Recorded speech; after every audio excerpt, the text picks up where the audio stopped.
I think we're good.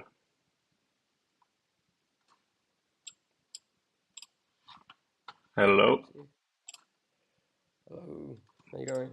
Someone in the chat, give me a hey if you can hear us. Sorry, we're still novices at this.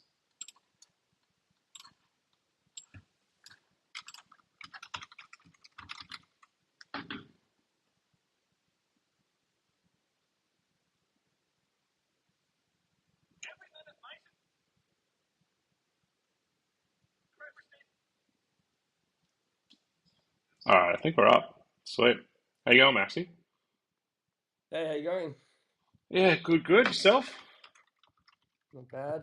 Not bad. Looking forward to a big day of footy. Big day of footy. I'll be heading down to the gym myself, which I will be pretty keen for. You gonna go?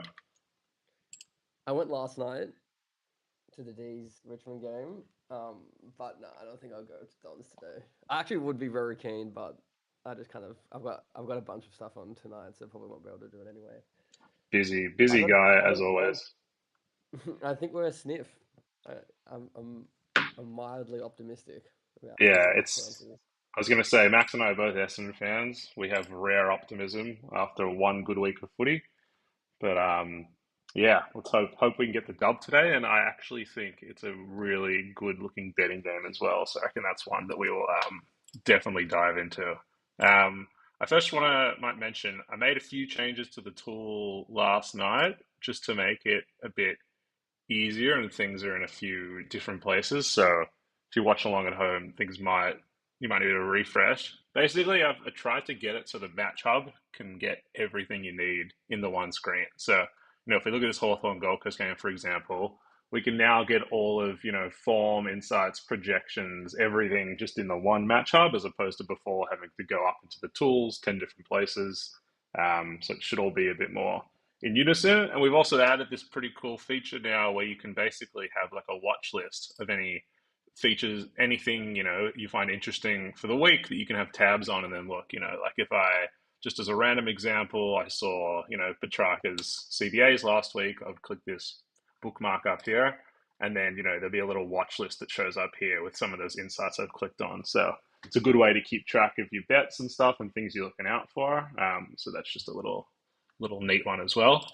And then yeah, just a few little polishes here and there. And I'm pretty excited about this most disposals tab that I built last night. It basically has a look at the projected disposals that we have for players and sort of runs these simulations based on the group they're in, and then shows you what the model is spitting out as value. So you can see down here, it'll show you all the players that are value, what bookies their value, what group they're in. So this is it's a pretty cool one as well. I mean, obviously gamble responsibly with things like most disposals and things like that. Bit of fun, but yeah, should be should be pretty fun to check out. Should we get into the first game, or what do you reckon?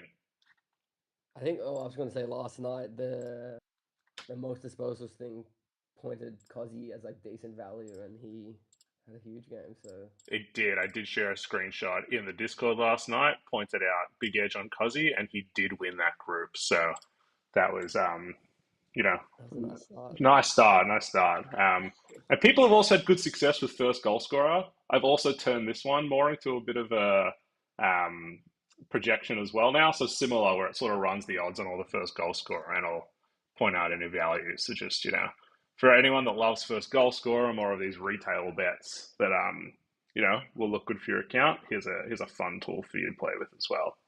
Um, yeah, anything in particular you're liking today on the slate, or you want to just go game by game? Yeah, I think game by game could be a good way to start. Yeah, alrighty, let's have a look then. So this Hawks Gold Coast game, I find a good way to start with this is usually heading over to the team profiles, which I've also reworked a little bit. It'll basically have the stat overview for both teams, and thanks to Max, these cool little insights we have now on the different styles of how the team plays. Like is it free flowing footy, grinding, things like that in all these different buckets, and there's a little summary over here with some angles that it sort of suggests. So Max, if you want to maybe talk to this little style map a bit, because this was your inspiration, but yeah, there's definitely some edges to be found in looking at these things. Yeah, I just think it was kind of interesting to. There definitely are just teams who are more like just teams you want to target and teams you may want to stay away from, particularly if you are only limited to playing over markets. It just it's hard to have lots of people go over when the game style is not going to suit that. It's just the probabilities don't always work out in our favor. So just knowing what teams are good to target and versus not so good to target, I think really helps with just understanding your bets a bit more.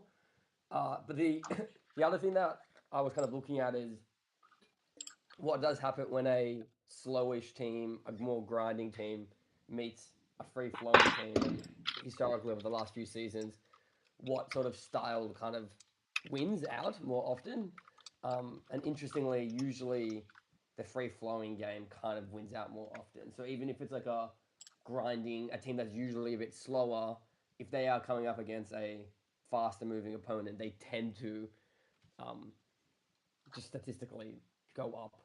So their stats kind of get boosted in those matchups. So just something to further think about when you're looking at these. But I think it's just a good first thing to look at, just so you have a sense of like what the game style may be.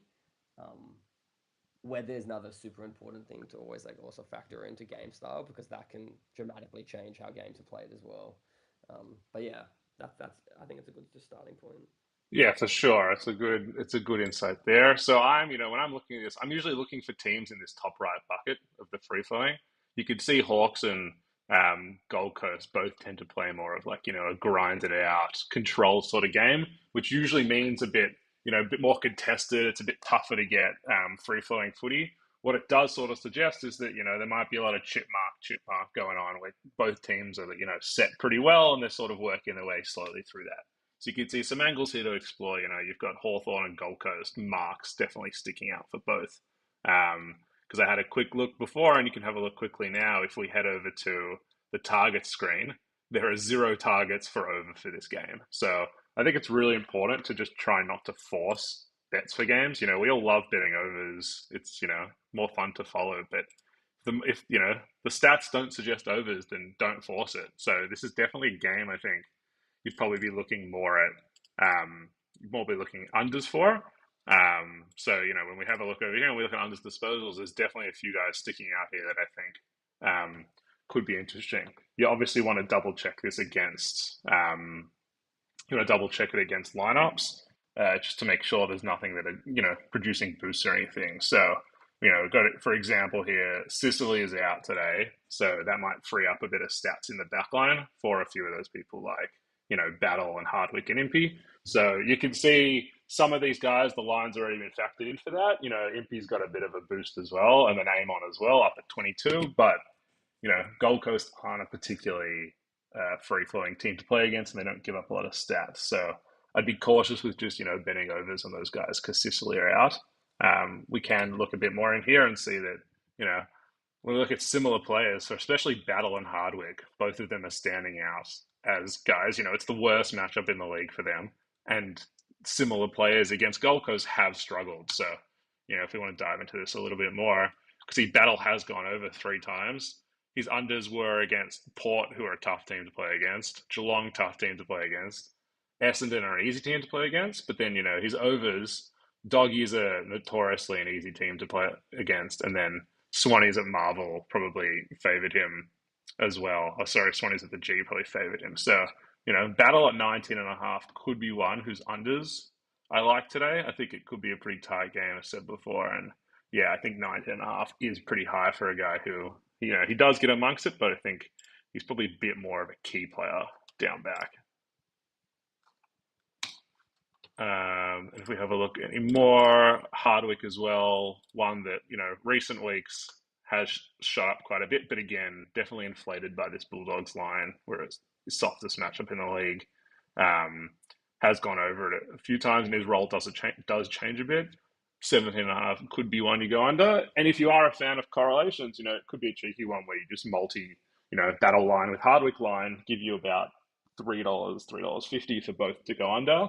And that way, if it loses, you've only got, one set of exposure as opposed to both. So I think potentially a Battle Hardwick unders could be something I'm looking at today for sure. Any thoughts, Max? Yeah, well, Hawthorn definitely are one of those teams that really restrict teams, and fantasy scores are usually low, and disposal counts are usually low. So definitely wouldn't want to be, if you are thinking about like same game multis, it is a harder team to find value against because yeah, you got to kind of go. You're limited to overbets, but there just isn't that much value. So it is probably like a game I would stay more away from doing multis on. But like at the end of the day, though, with everything with betting, it's whether or not the price is good. Even if the matchup is dog shit, if the price is good, if it was one of those under bets and you're getting a crazy line, then or I mean you wanted to go over on one of these plays, but the line was crazy, that they can still make a good bet. So we've always just got to kind of look at the lines and the prices and see where they're sitting relative to the matchup. Yeah, spot on. So I'm actually let's have a look quickly at the projections and see if anything's sticking out in terms of player line. Okay. Firstly, I guess in terms of match, over is the suggested play here. It's suggesting a 196, as opposed to the 183 on offer at bookies. So could definitely be a little bit of an overs play here. One thing to be aware of is Hawthorn at UTAS do tend to put up a bit of a lower score, only averaging this 161 here.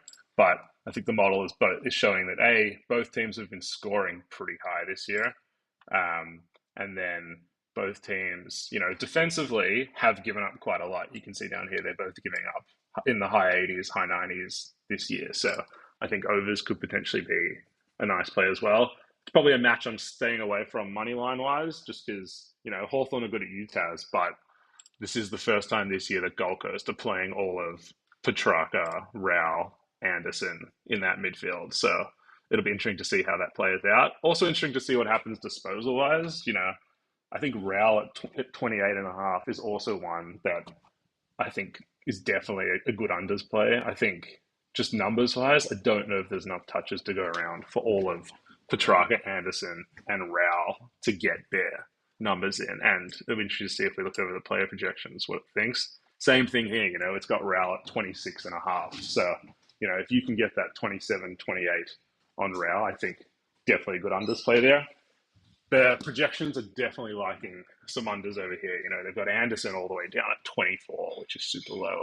And if we have a quick look over here, we can have a look at, I built this last night where, it shows the player projections relative to the odds. I might just chuck in max odds here so we can see some over unders. And I might filter out, I can't right now, but yeah, maybe ignore the pick'ems. You'd see Amon's a guy that's definitely sticking out as an under in a tough matchup. It probably isn't considering Sicily being out as much, but yeah, I think Amon, Rioli, definitely guys to look at for going unders today, and Anderson as well. There's definitely, yeah, I think I'm going to be big on unders for this game. Yeah, I mean, he had a huge matchup against Essendon, but Essendon's obviously quite soft. And then, in this matchup, I believe Petrarca didn't play. So, um, yeah, I think Rao's line is super high.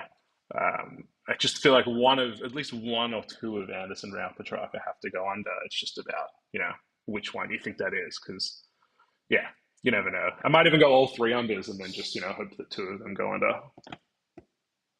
Yeah, and who like if there's any tag, Nash might follow. Yeah, so Um, we've built out this little tag. There's now a little tag profile that tells you if someone's been tagged and what their risk is. So Raul has been tagged previously by McGuinness, so there is always a risk of that. And if we look at Petrarca, doesn't look like there's much of a tag risk. And then if we look at Anderson, also a tag risk, where he has been tagged 3 times in the last 2 seasons and has been tagged by McGuinness. So I think, yeah, that Noah Anderson unders is probably the one that's sticking out. Because when he goes under, you can see he goes under by quite a lot. And when he goes over, he goes over by quite a lot. So quite a lot of variance in his play. So yeah, I think Anderson under is one I'm definitely looking at as well. yeah, as in McGuinness is in this week, but I don't. He hasn't been used super much as a tagger last year, but historically it has been. I'd be more like thinking about like Nash, who's playing a lot of CBA, who tends to kind of sit on the bigger midfielder. Yeah, I mean, Maybe, yeah, even if they don't tag, I still think it's such a tough matchup going over to UTAS, going up against Hawthorn that there's every chance they still go under anyway. Yeah. And I just feel like, this is coming soon. We'll be able to have, previous lines overlaying on the prop tools, so you can see the lines that players were previously at. I'd be shocked if Real had ever been higher than 28, other than last week against Essendon in a soft matchup. So I think this 28 line for Real is super, super high. So yeah, I think that's an unders I'll for sure be targeting today. Should Um, we? one bet that seems to be a favorite in the Discord is always looking at Gunston goals, but his the amount of shots this guy is having is kind of what if you want to maybe pull up his player profile. Yeah, let's have a look. So if we have a look at hit rates, let's have a look at So goals. the odds are definitely coming back to being a bit more realistic, but if you for 3+, which is always he's hit it in every game this year. But if you go back to last year as well, it's like a 71% hit rate. But more importantly, like he's generating more than 5 shots a game. Like it's pretty nutty what he's been able to do. Um, Yeah, you feel like that whether or three not, is definitely the baseline for him. It's just how much higher can he go, in a tough matchup today. yeah, yeah, I'm not sure. Like the look at $1.88 with the 71% hit rate. It's just he's in such good form. Obviously, he was missed last week, but it's kind of crazy. Like just looking at the historical data, you would think that obviously tougher matchup, but even still, like it's pretty nuts. Yeah, for sure. All right, maybe let's head on to the next game in the slate.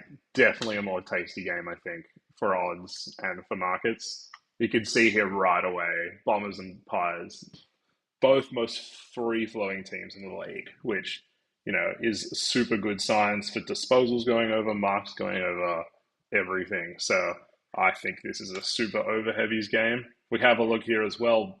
Collingwood give up the most disposals in the league. Bombers give up top four in the league. Bombers give up most marks. Pies give up most marks. So, you know, I feel like this game is a punters galore sort of game we're looking at over here. You can see both teams weak, low pressure, weak at stoppage, free flowing. These are literally all the things you want to see when you're targeting overs in a game. So, you know, no much more to be said, I don't think, on this game, other than let's dive in and see who are some good overs we can target. The problem is with games like this, sometimes the bookies catch on and factor it into the price already. But I'm sure there's still some decent value to be had. So if we look, first we look over the targets. Farrow, McGrath, Roberts, definitely playing in the defence. Should see a lot of mark chip, free flowing footy. McGrath and Roberts, they're similar players, have gone a 7% boost. Archie Roberts is, I think it's pretty crazy. His line is at 32, and I've never thought I'd say this, but I actually think I love the overs on his 32. Is that wild for me to say? It's such a big line, but we do feed him the ball at every moment, and he is a bit of he does demand it. And Collingwood have just given up so much to that exact archetype of player. I mean, you could see here in the similars, they're probably not bunching in with the disposal ball users as much, which is interesting. His profile probably leans more towards some of the other guys, but you look down here, Whitfield had 39, Miller had 34, 27, 25, 35. So, and he put 37 against the Doggies, which is a similar matchup. Gold Coast was a tough match and put up 33. Deasy put up 42. So, if you are terrified of a line this high, I feel like, you know, 30, like take some ladders on him to go 35, 40. I feel like even group disposals will be interesting to see what it says in terms of him versus Dacos. But yeah, interesting. I would have said that there's probably some value in him, but he's projected quite low. They're not giving him much odds. So I would have said that could be an interesting one. But this 37 projected for Dacos is just insane. So might be one we have to dive into a bit more as well, I think. Um, He does love big games, and he does love to destroy Essendon, who never really tag anyone, yeah, I mean, and kind of just you could see up here he's trending up. DVP is good. opposition is good. He has 32 at the G, 31 against Dons, 32 in wins, 10, like everything is leaning up for Dacos. So another one, I think, 35, 40 definitely on the cards. I think, Yeah. an easy multi, a really good multi, I think, is just a clean Dacos Roberts 30 plus. I'm curious what that'll give you. Let me try this over on Sports Bet. I feel like if that can give you around $2, I feel like that is, you know, just a really nice one to tuck away for today. Um, that'll give you, sorry, just trying to navigate sports bet. That'll give you, man, they don't make it easy to just chuck together. $1.37 on Dacos, multi that with $1.41 on Roberts. Yeah, $2.20 you're getting on these two to go overs together at 30. I feel like that could almost be my play of the day. I just can't see a world where either of them don't just clear 30 easily. Yeah, and Dacos, like, it feels like he's taken his game to like a new level this year as well. And his lowest was 31 in that wet as disgusting game against Fremantle. Well, I'm pretty sure he was getting some attention as well. So like the fact that he's even getting to 31 in that sort of game, and Essendon is just, although we've been playing better, we're still just leaking a lot of, he's just going to run rings around our midfield, who's already slow. So I just can't, yeah, I can't see how Dacos isn't going to have a big game. Um, and Roberts also has that lovely role and in great form. So I like that as well. Yeah, and when you look at Dacos at the G this year and last year, his unders, tag against Port, tag against Geelong, tag against Melbourne, tough matchups, as well against Brisbane, Carlton. His overs matchups, easy matchups. Doggies easy, Carlton easy, Richmond easy, Saints easy, Carlton easy. So, I think Dons are the same, and yeah, I feel like this is just an easy overplay, even at 32. Um, just in the chat, I saw someone say, "Is player targets the best way to find bets for disposal SGMs?" I think it is a really good place to start. You can literally just see these players, and it shows who's the great matchups, shows you their average, how they've gone the last five, and yeah, I think it's a good way to just sort of build together what you're looking for when it comes to good matchup to target. If you do like our player projections, we've also got the best bets over here. And recently we've added a pick'em generator as well. So if you're doing those dabble pick'ems, you can open this up and it'll give you some pick'ems as well that you can put together based on the lines on offer. So I feel like this is a pretty fun one as well if you want to explore the dabble pick'ems a bit. Um, yeah, a lot of options here as well. While we're on the double topic of double pick'ems, um, do you want to maybe pull up the line out EV page? Because I think it could be a good chance. Because I actually think this might be the one of the better pages to use to build pick'ems. More cross game pick'ems because do you want to just filter for footy and then just double pick'em? Yeah. Yeah, maybe if you want to speak to this tool a bit, just because it might be new for some people watching. Yeah, I'm pretty bullish on this tool. I think it's essentially it's trying to find EV across lines. So our normal EV tools, and when I talk about EV, these are like top-down betting approaches. So where we're using price as our discovery. And the reason why using prices are really good is because that is what bookmakers are doing. They set prices below true probability so that they make money, but we can use that information against them, particularly when they provide us under markets. Because when we have an under market, we can make the market. We can calculate what the true odds are by removing the bookmaker edge, which we can't really do with one-sided markets like disposal, the marks, the goals and tackles and whatnot. Um, so it's really good because we can use the benchmarks, the prices to estimate what the true probability is, and then we can also use the disparity between lines to value how much a disposal is worth.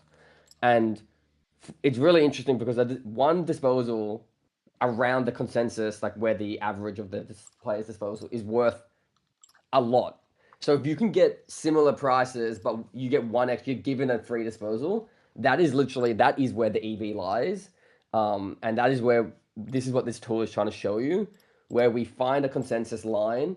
There's one bookmaker who's out, and double pick him tends to be out quite a lot, just because they're not super sharp with AFL, and these would just be all really good plays to put into a pick 'em because each leg you're going to be compounding EV, and each you're just getting that extra free disposal. So for instance, like we can get Roberts, the consensus is 32, but we can get him at 31. And that might not sound like a big deal, but it actually is because the the volatility of players' disposals is actually quite low. Roberts is probably going to end between 25 and 35. So like one disposal is actually worth so much. Um, but yeah, so I would say all of these are just great plays. You probably want to give yourself some margin of EV, but those top few plays are probably just they're good value plays regardless of whether or not you think it's a good matchup or not. It's just pure price action. The more books who who have that consensus line, the better. And the closer you can bet to the match, always the better, because that's when prices tend to shore up. But you can feel pretty safe if you're getting a free disposal on the whole market that you've got decent EV on that leg. Yeah, well said, well said. I think, yeah, I agree. I think there's definitely some edge to be had in this tool, and it'll be interesting to see how it plays out for people. Yeah, because if we can unlock this, it's just another new edge that we have that we can explore and you know just destroy these bookies. Yeah, it's just with footy because they don't offer. It's not like basketball that has so many over under props that you're really easy. It's really easy to find value purely based on price.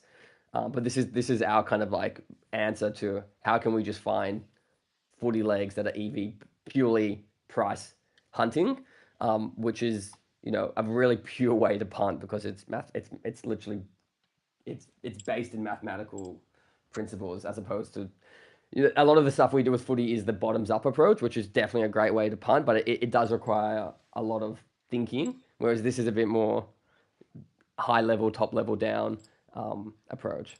So that if you also pull up the Essendon game, there's a few overs here that like I think would be nice bets to take and on the line out EV page. Get out of double pick 'em because this isn't just good for pick 'em. You can find just good bets here as well. Um, So yeah, if again we kind of said the unders might be a little scary to take, and I definitely would understand not wanting to take under bets. But again, like getting that one extra disposal is just so much value. Um, if you can see like the overs here, maybe if you change the number of consensus books, I got there's Ladbrokes have Jacob Farrow at 19, which I think would be a nice bet today. Um, Yeah, as you can see, yeah, Farrow's got an 8% EV out here. So Roberts as well. So you double pick him if you like overs. But you could chuck Farrow, Roberts, and then if we even head over to the projections, it could find a few good legs you want in here as well. Some of them are, Dacos is obviously scary to take at 33, but yeah, I just don't see a world where it doesn't get at least 30 today. yeah, and an interesting if you go back to that line out EV page, because what I kind of like to do is you can combine the like market EV, implied EV, and do some research. But like that Andy McGrath one at the top, he's actually got quite an interesting new role. And if you go to the prop tool, you can the new push you've made Yeah, at him is really good. someone did ask about McGrath if they think he could be a tag threat to Dacos I think today. he might be because they've moved him into the middle, and you can and like that's been it's so easy to see this now because you've got that little symbol on top of the row. So there's been a clear change in role, and probably hasn't been great for his disposal output because he's running around with usually the best midfielder. So I think that role probably will continue, and he hasn't, he doesn't get those easy disposals like he was doing when he was playing around back. So the fact that we're getting good value on the line at 21 and compared to the rest of the market, and that I think this role probably isn't, um, yeah, even though he's getting the CVAs, but I think it could be a good unders, especially because you get the price value as well of the Yeah, 21 versus 20 where the market is sitting at. yeah, If you get McGrath's that. a string one. I think he gets more touches in the defense, and I know people worry about tag today, but I also think watching him try to tag Cozzy still had like 30, destroyed him, and Rao still dominated. So Yeah, even with round just Dacos is used to attention. He's used to attention from better taggers. So yes, it's a threat, but if day goes, I think he'll still clear it. Another one people are asking about is Dan Houston, what they think of him today. If we have a look over at Dan Houston, we can have a look at this year and last year if we want. But this year looks more relevant because his role has definitely shifted up. He's definitely more in that ball user role. Interesting enough, it's a tough matchup for ball users against Essendon. My theory is that Essendon does chip it around a lot in the defence, which sort of limits the amount of touches that the other team can junk it up in their defence. So I think the midfielders are probably better targets today for Collingwood. But, at the MCG, he is averaging 28 this year.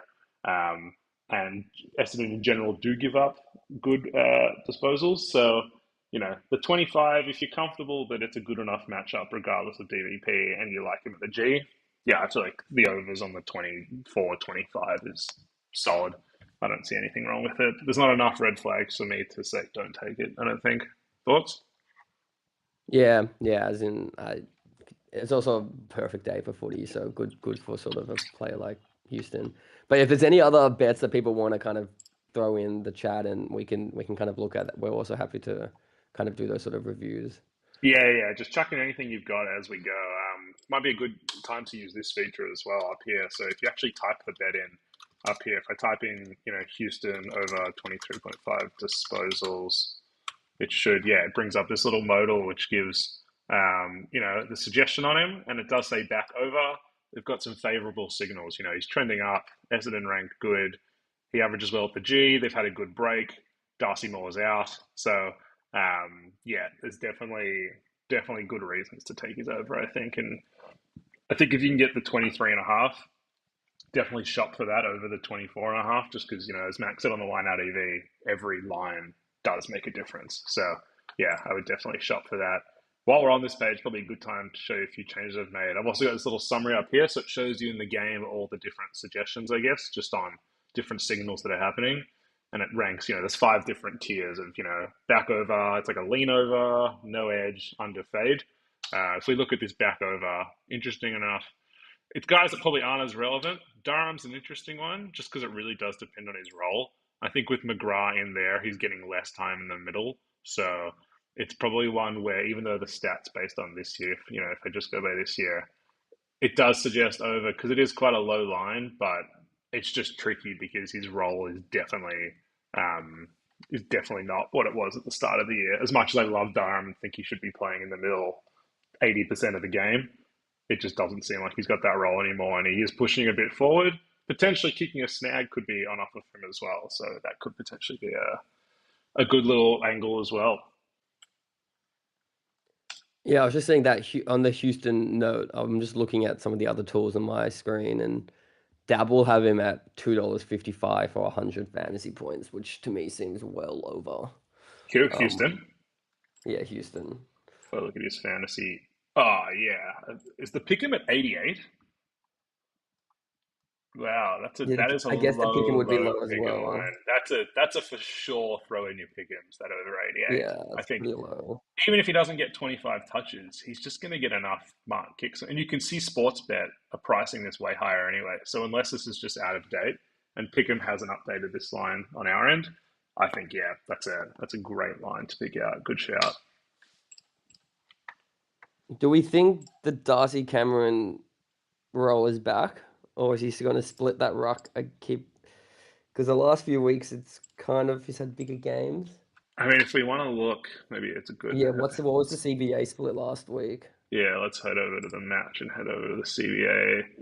I mean, I actually find for rucks, it's better to look over at the ruck contest than it is to look at CBA, Okay. just because it shows across the ground. It does look like it's back. There was that round 3 where it was pretty split. It does look like he's getting a bit more now. I still don't love 60% because it does mean there's 40% of the time that he's not around the ball. But if we compare his, last 3 games versus the 2 games before that, you can see his disposals are back up. And you'd think Essendon's a pretty solid matchup with Peter Wright and Blackiston in there in the ruck. So, yeah, I think Darcy Cameron is a pretty good, at least 15. I think chucking a 15 plus in your multis, if you can get around $1.30, $1.40 is probably a good one as well. And I think the fantasy line is probably baked in because he's only hitting a ceiling of about 108 anyway. So, yeah, maybe disposals maybe 15's a good leg in the multi. Maybe we'll get a nice multi together at the end of this and share on the socials with all the plays we've Yeah, discussed. yeah. Um, I'm flicking through some of the other yeah, someone's tools asking and about market EV. Do you want to maybe talk to that for a bit? I can flick it up for you. yeah, you want to pull it up? Yeah, So market EV is definitely an interesting tool. But again, what market EV does is it's showing the one-sided markets. Now, why you can't just blindly look at the prices here is because these markets have so much juice in it. So even though you might be getting a huge price edge with the bet, um, it doesn't. It's not guaranteed to be value because all of those underlying prices might be crap. But there definitely is, or there definitely can be a signal if one price is significantly different to the rest of the prices. And I think this is even more true when, if all of the other bookies are kind of coalesced around a certain price range, and then you've got one that's like significantly out, usually that is when you can kind of spot, okay, that might be a mispricing. There might be an opportunity here. And so I would want to combine those big price outliers with a bit of bottoms up research using the prop tool. So do you want to maybe filter out global book because it's taking up, and then maybe the max odds of like three, just so we don't have too many. It's actually probably better to find higher odds here, but it's just that is a more of a it's a risk harder. appetite sort of thing. You know, it depends how Yeah, you feel comfortable with risk. But yeah, someone asked about it being a good pick'em way, and I don't hate it for pick'ems. You do have good reference points, but again, like Max said, it's tough when there's no unders. But I feel like a good eye. You can just use the eye test. I'd say even though there's no unders here, if everyone else is offering $1.15 for Dunkley to have 6 tackles, you feel like that's a pretty good pick'em leg. yeah, and then you just want to look at his data as well and be like, okay, what's it looking like um, this year, just to validate it a bit further. Um, But yeah, so with it's just hard to know because bookies can honestly put unlimited. You won't ever know what the margin is on these prices. Um, it's why it's a bit of a scam, to be honest. But if you ever are going to play one-sided markets, you need to make sure you're like validating it because they can rinse you with the prices. Like, don't just throw it into a bet. Oh, it's $1.17. Let me just put this in because it's gonna happen. Like they can really fuck you over with these one-sided prices. It's pretty criminal. So I would just always be careful of just throwing in $1.20 leg just for the sake of it because it might truly be yeah, you might be really getting screwed on that leg. Yeah, well said, well said. Um, Someone yeah. asked about someone asked about thoughts on Peter Ruck disposals as playing as a ruck. You can see, yeah, the shift here since he took over. I mean, no coincidence, Essendon's been playing better. Wright's pretty mobile. As shit as he is as a forward sometimes, he gets around the ground well, and you can see we've looked better with him in there. I mean, Blackiston's not much anyway, so anything's an improvement over him. But yeah, Wright's definitely getting around more, and he's getting over 70% of the ruck contest. So he's definitely in there, Yeah. and 15 plus depends on I'd say it depends on what lines you can actually get. Might have a quick look here and see Yeah, I what's feel on like offer they've for it. adjusted already for it. I've looked at the Peter Wright even last week because I thought, yeah, it's got a much friendlier role now for disposals, but I think the bookies have kind of already taken any value out of it. Where are we I find think they've Peter already kind of Wright? priced this line at 15.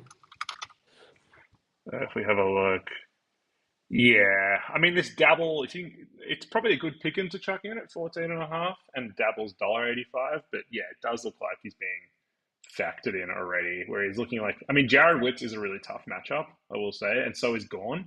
So it just depends what you think of Darcy Cameron and Oscar Steen. It does. I mean, this is based on forwards for him, not ruck. So that's probably one we'll have to submit as a ruck change to see how that changes things for him. But yeah, I feel like Do you want to maybe just 15. show that quickly, There we go. Adam? We How got you can. yeah, we've got similar. Yeah, I'll do in a sec. But similar players. Pitternet did have 21 last week against Collingwood. Jackson had 17. Draper had 18. And Draper's not typically a big disposal guy. Briggs had 15. Phil Thorpe 15. Yeah, it looks like a That pretty little good Jasper matchup. game as well was the super wet game, so like a bit of a write-off to be honest. For But there is a lot here. A lot of these similar guys are going 15 plus. So I think it's a nice 15 plus league to throw in.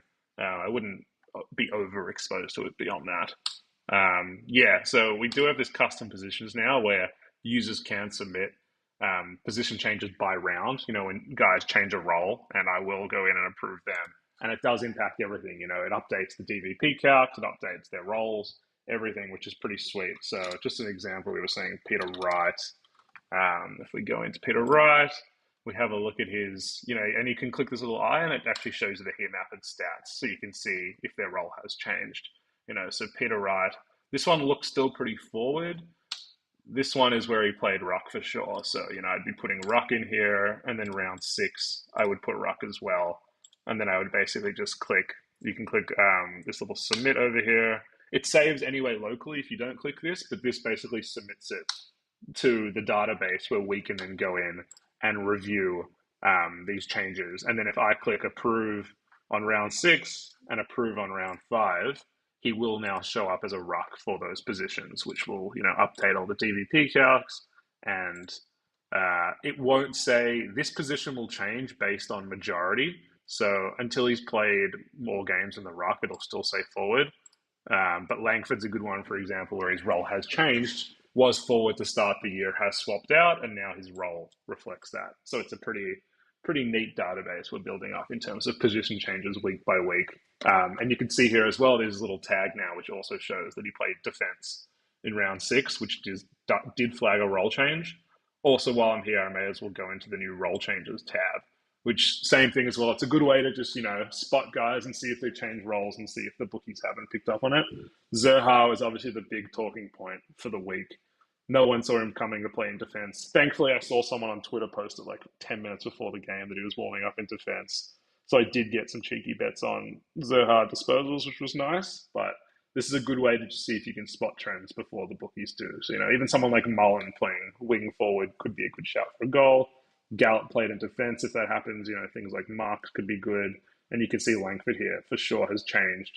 His disposals are more in defense.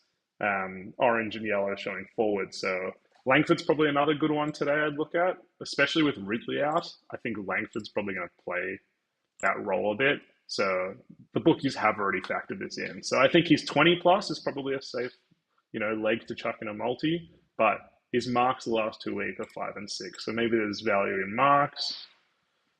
Probably not. I feel like it's factored in. And then maybe fantasy is the other one I would say. But yeah, bookies are already priced into this one, I reckon. Anyone else you're thinking about in the Pies game? I know we sort of digressed there a bit. Um, Sort of quick no, I look. think I think we've covered quite a lot. I'm just again, I'm scrolling through some of the other tools to see if there's anything that jumps out at me. But yeah, it's a good game that if you're gonna want to get a little same game multi, I would go with that game. Yeah, I think McGrath, Roberts. I mean, McGrath maybe roll, but for sure, Roberts looks good, Langford looks good, Farrow. They're all pretty comfortable to get 20, and then Dacos we already discussed.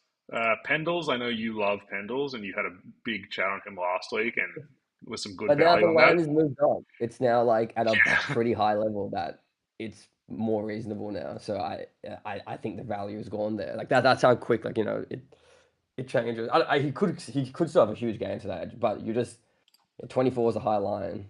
There you go. You were ahead of the curve on that one. So make sure you're listening to Max on all these little insights, and he'll beat the bookies for you. Hopefully. Yeah, so that's probably factored in. I also on the lineups, it's pretty neat. You actually can see all the odds in one place. So if we want to just have a quick glance and see if there's anything that sticks out to us disposal wise, um, I'd say most of these look pretty fair. I think Farrow at overs 20 is pretty good. I feel comfortable with that. Caldwell's role has changed a little bit. I don't know how comfortable I am with that. The other two we didn't speak about are Parrish and Merritt.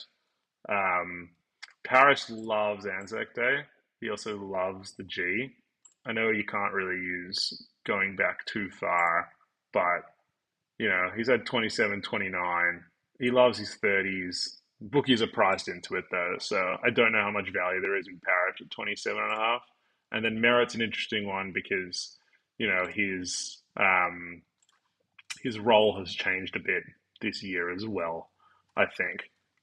So the main ones probably to target are definitely behind the ball for Essendon, and then for Collingwood, The midfield looks a pretty good shout, like their outside midfielders. Side bottom could be a good one with some nice upside. He did have 31 this year. He is coming off an injury though, so it's probably something to be careful of. I do think there's good value in backing guys unders off injuries. I haven't tracked it, but I feel like I do have quite good success in their first game back. I feel like they do usually get managed pretty well, but if Sadi can turn back the clock, a ladder of 20, 25, 30 is always a decent shout for a little bit of value. We discussed him last week at the G. Lipinski is a one I also think, again, is Mm. probably a good play. We said his record at the G is great. Um, you can see here he goes over 20 quite a bit, but I think the bookies might be listening to our podcast. I feel like they're onto it a little bit because his line was way lower last week. So that's why it's always important to keep price in consideration. I think at 18 and a half, it's probably still a solid overs play. You can see the matchup's good. He goes 22, he goes 20 against Essendon, 18 and a half and wins, similar players. So I like the Lipinski overs. Maybe you want to chuck 15 and a multi with him. We discussed Cameron before. Maybe a Cameron Lipinski multi at 15 could be a good one. And then, yeah, Crisp looks like a good matchup as well. Um, the line of 21 and a half does feel pretty low. If we do look at him at the G, mixed bag, only had 17 against Essendon last time. But yeah, I think some upside there as well. So, a lot of overs to take to this game. Conscious we've only got about 10, 15 minutes left. So maybe head into another few games on the slate. Were there any games standing out to you on this slate? Might have a quick look at some of the styles, see if anything stands out. Yeah, I just got in there. Port This Geelong. looks like a bit of a grind as well. I don't love what's on offer here. Port Adelaide are a super restrictive side, so I think a lot of Geelong unders could be good. Just on quick glance, if you look at targets, I wouldn't be shocked with a lot of unders sticking out. Interesting enough, if you tick both, it'll show you guys that a signal for similar players and DVP. Whereas if you tick one, it'll only need one of those as a threshold. So I find if you click both, that's a pretty good way where you've got two signals showing that a guy is leaning a certain direction. Um, these are all random guys, so I wouldn't pay too much attention to the noise on these. But, you know, Bruin, Holmes, Smith, all looking unders. So I don't know if the bookies may have already factored this in. This 21 is, Bruin's role changes every week, so it's a bit tough to say. Holmes and Smith, 28 looks pretty high. Definitely inflated by his 34 against West Coast. Um, I don't hate Holmes under. And then Bailey Smith, 32 also feels quite high, inflated up here. So I actually, again, I kind of like these correlation multis where there's similar trends for multiple guys.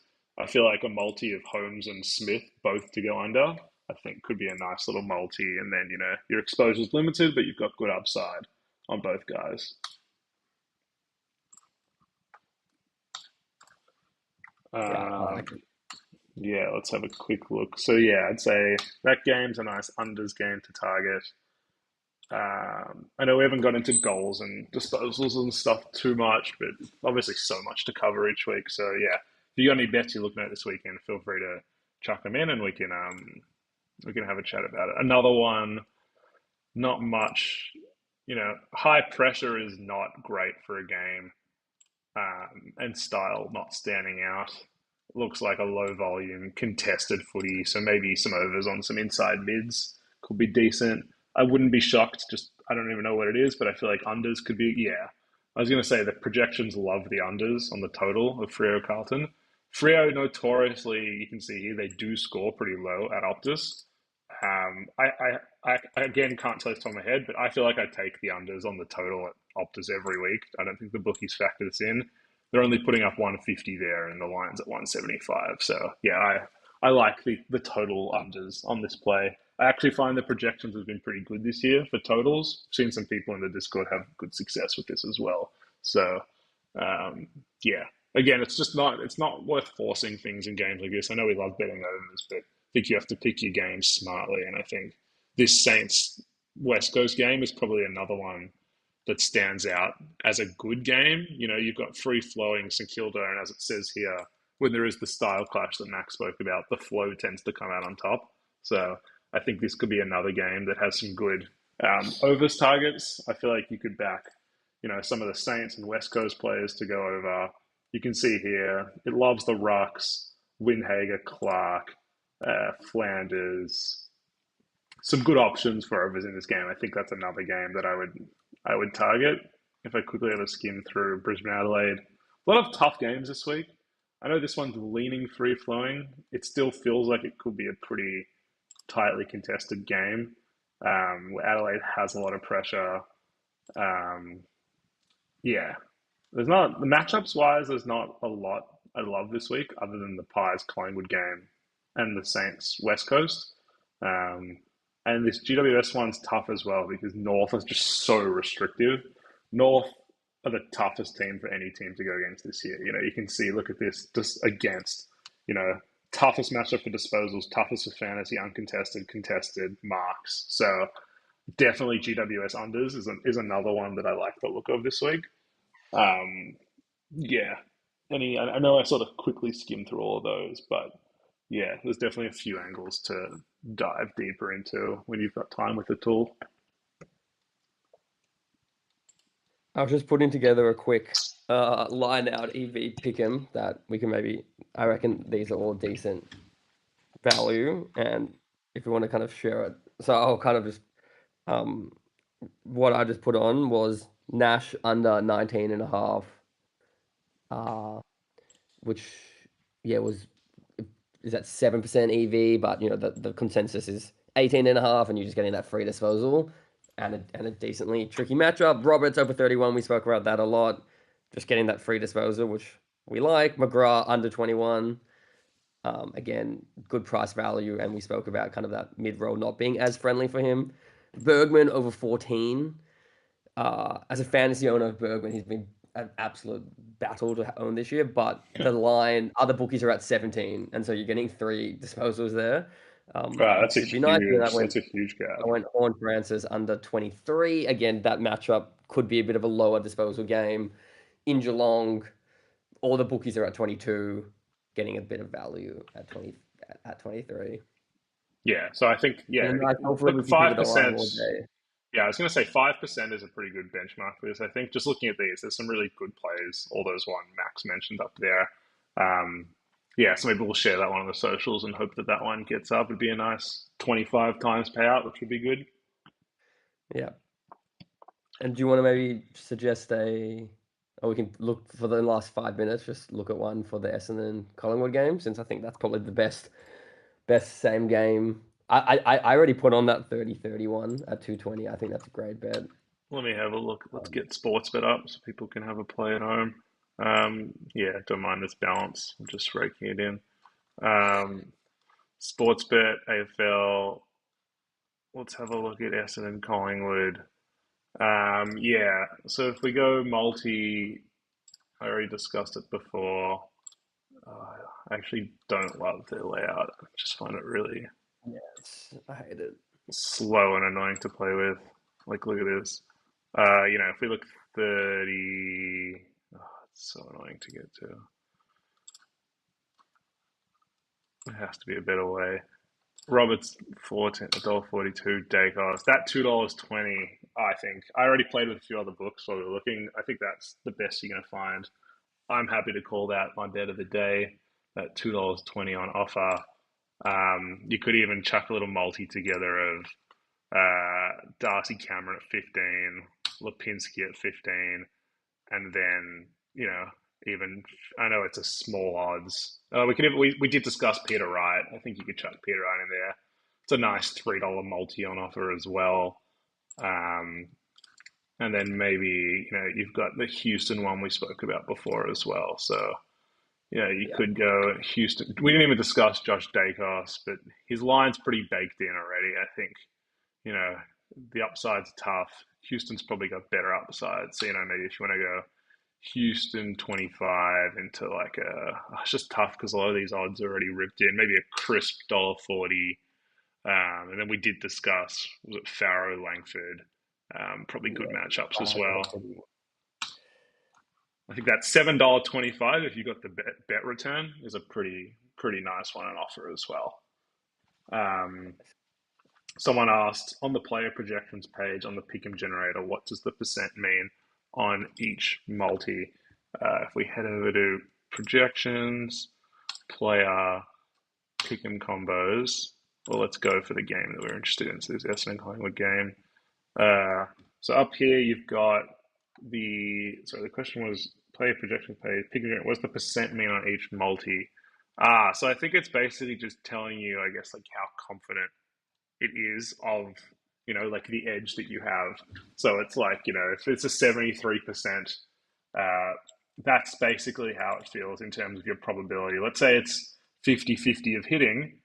73% essentially is saying, if I'm getting paid out 50-50, 73% sure it'll happen. So I think this edge is probably more important up here, this 6.5. And then you've got in each leg over here, it actually shows you individually um, the players and the projections and whether we think they're going to go over or not. So having a quick skim of this, if there's any that we love, a lot of these guys we didn't talk about, so I don't love just blindly recommending them.